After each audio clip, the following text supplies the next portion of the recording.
What's up, everyone? I'm Tom. I'm back with a 3-month update of ownership on my RAV4. As you see, it just disappeared. I have 2,262 miles on the car, and let's start it up, which is pretty uneventful here in the hybrid. Nothing really happens when I hit the starter, but we could turn this off.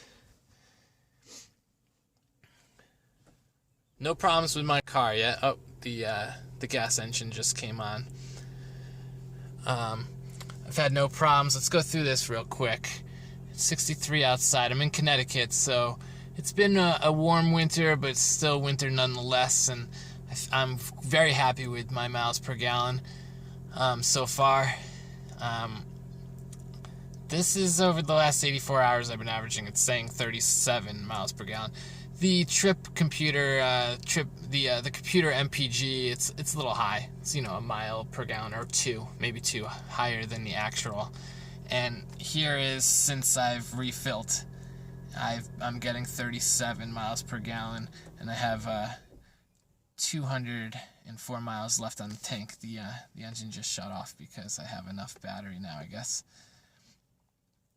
Well, barely. Jeez, just showing 2 bars of battery, but not a big deal. So, I'll tell you real quick, I've been let's see, my first tank I got 31 point something miles per gallon, and it's pretty much gone up since then. I got like 2 or 3 at 34 and 35 miles per gallon, and then my last one was 36.6. That's with my math, not the, I forget what the onboard computer said for those tanks, but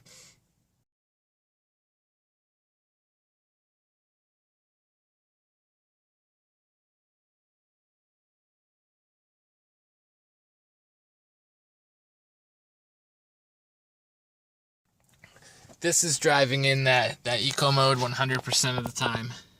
That's all I use. And not going crazy. I have been just driving this car like a normal car. If it's in EV mode only or not, like, I don't know, it does its thing.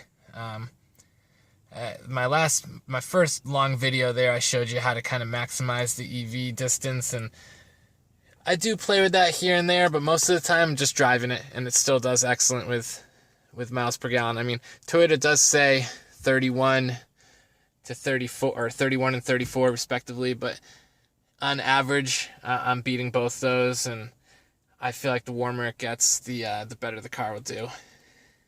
At first, I thought having these cup holders separated was kind of weird, and they are large, but I've actually really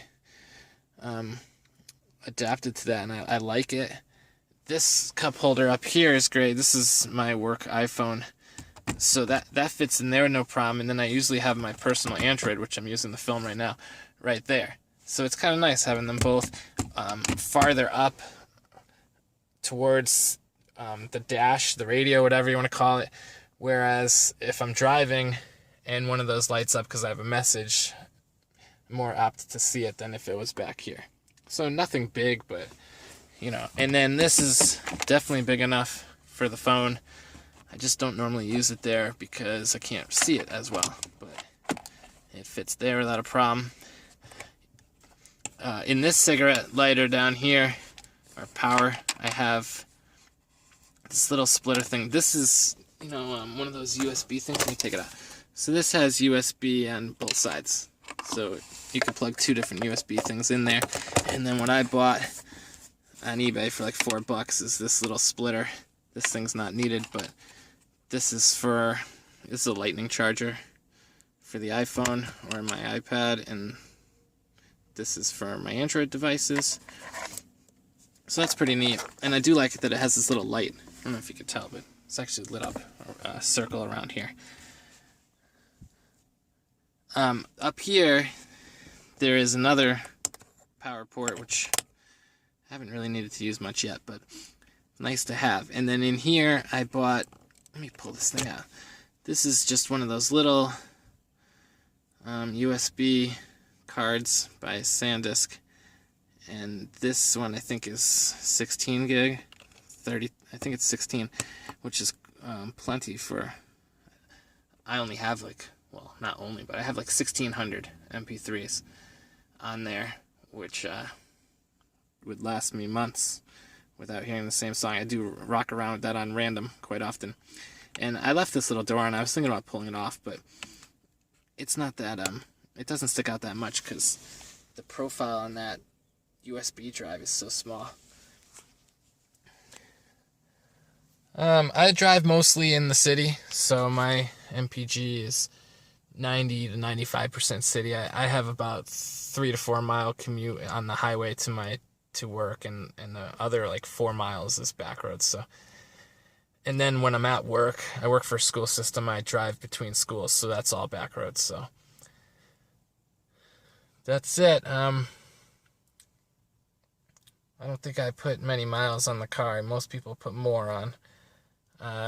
3 months now, we at 2,300 miles, so just over 750 averaging a month.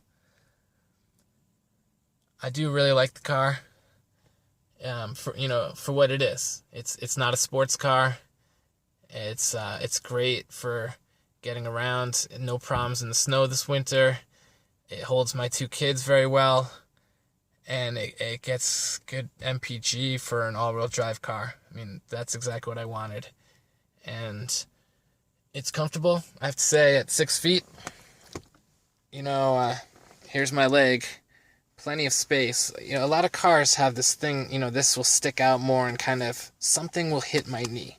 Our Toyota Sienna, bigger car, that's the minivan.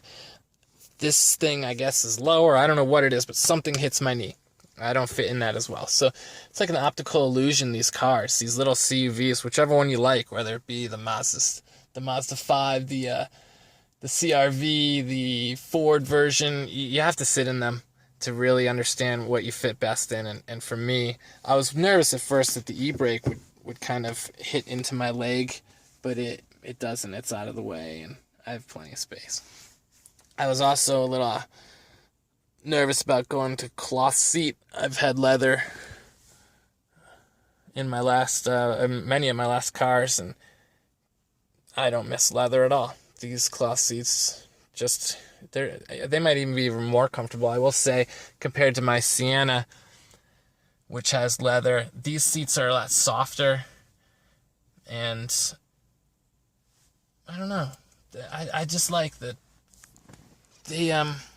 they're wide, and they're tall. These seat backs are just big. It's fitting it well.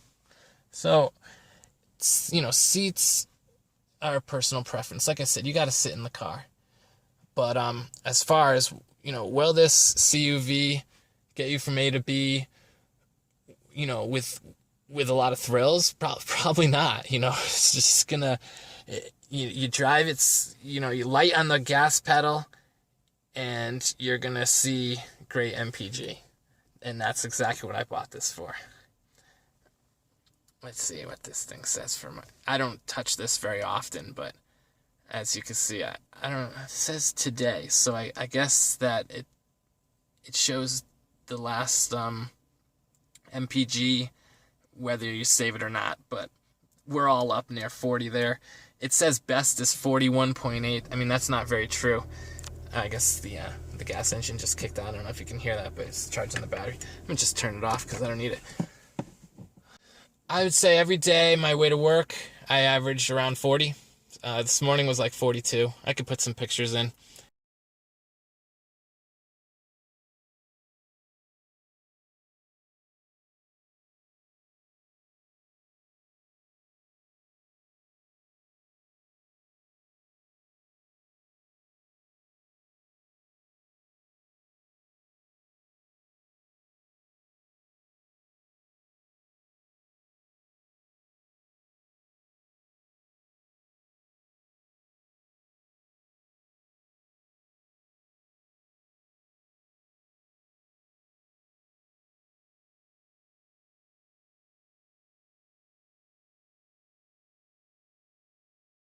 It's about, like I said, an 8-mile commute.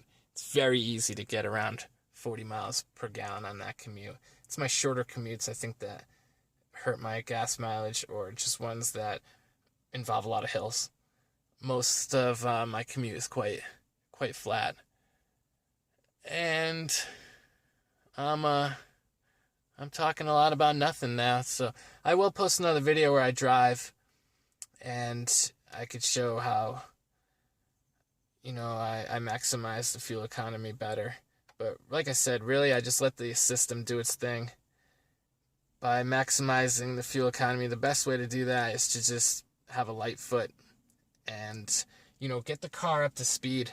Don't sit around at 20, 25 miles per hour when you don't have much battery life. Get it up to, if you can, get up to 35, 40 quickly with the gas engine, and then just let it kind of coast and do its thing, and let the electric engines help, and you'll achieve great MPG. That's it for now.